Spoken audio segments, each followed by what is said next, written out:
భూమి కూడా అన్యాక్రాంతం చేస్తూ పేదవాడి దగ్గర నుంచి లాక్కొట్టమే కాకుండా గవర్నమెంట్ భూమి కూడా ఫారెస్ట్ అవ్వచ్చు, లేకపోతే ఎండోమెంట్స్ అవ్వచ్చు, లేకపోతే మీకు అబ్జెక్షన్ ఫోరం పోవచ్చు, అన్ని కూడా వాళ్ళు లాక్కుని కేవలం వారు వాళ్ళ అనువాయులు బాగుపడే విధంగా చేశారు. కానీ ఈ రోజున గౌరవ ముఖ్యమంత్రి గారు ప్రతి వాళ్ళ హక్కుని వాళ్ళకి కల్పించాలి.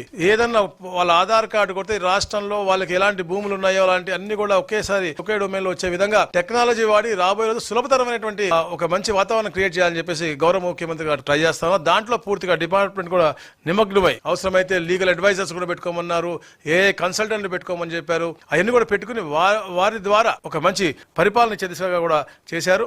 ఏదైతే రీసర్వే కూడా చేస్తా ఉన్నాం, అన్యాయంగా రీసర్వే అనేది చెయ్యకుండా పైనుంచి శాటిలైట్ పిక్చర్లు తీసుకుని కేవలం వారికి ఆ ఫోటోల పిచ్చి, ఆ పాస్బుక్ మీద ఫోటోల పిచ్చి, బౌండరీ రాళ్ళ మీద ఫోటోల పిచ్చితో చేసేది తప్ప ఎక్కడ కూడా ఒక శాంక్టిటీతో చేయలేదు. కానీ ఈ రోజున మా ప్రభుత్వం వచ్చిన తర్వాత ఒక బ్లాక్ సిస్టమ్ పెట్టి 200-250 ఎకరాల కంటే ఎక్కువ కూడా పెట్టకుండా ఒక్కొక్క బ్లాక్ కూడా ఇద్దరిద్దరు అధికారులు ఇచ్చి తప్పకుండా అక్కడ ఉన్నటువంటి ఫార్మర్ కి తెలియజేసి అతను ఇక్కడ లేడు, ఇంటర్నేషనల్ లో ఉంటే అతను వీడియో కాల్ చేసినా కూడా అతనికి కూడా లైవ్ లో చూపించి ఈ యొక్క రీసర్వే జరుగుతుంది. అంటే ఒక పారదర్శకంగా జరుగుతా ఉంది. గౌరవ ముఖ్యమంత్రి గారు చెప్పారు ప్రతి 3 months ఒకసారి రీసర్వే మీద నేను రివ్యూ చేస్తాను, తప్పకుండా పారదర్శకంగా ఉండాలి, అలాగే వాళ్ళ హక్కులు కూడా కల్పించే దాంట్లో ఎక్కడ కూడా ఇబ్బంది కలిగకూడదు. ఎందుకంటే ఈ రోజు మేము అద్భుతమైన పాస్బుక్ కూడా తెస్తా ఉన్నాం. ఈ పాస్బుక్ కూడా దాంట్లో QR కోడ్ ఉంటుంది, మ్యాప్ ఉంటుంది, అన్ని ఉంటాయి. ఈ QR కోడ్ కొడితే డైరెక్ట్ గా ఇక్కడ నుంచి కొడితే ఎక్కడ ఇది పాలకొల్లో ఉండొచ్చు, లేకపోతే నర్సీపట్నంలో ఉండొచ్చు, లేదా ఎక్కడ ఉండొచ్చు. ఆ QR కొడితే ఆ భూమికి డైరెక్షన్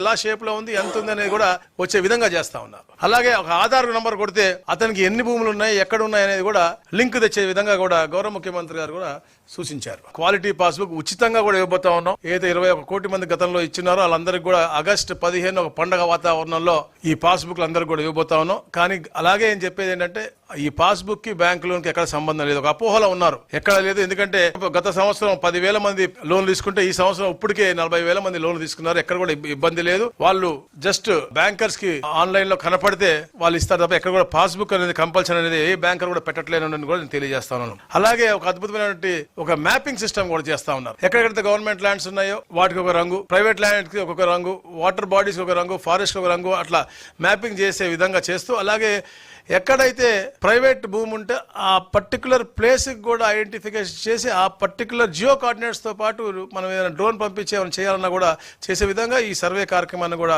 అద్భుతంగా చేస్తా ఉన్నారు. తప్పకుండా ఇది కూడా 27 డిసెంబర్ నాటికి ఈ రాష్ట్రంలో రీసర్వే అనేది పూర్తి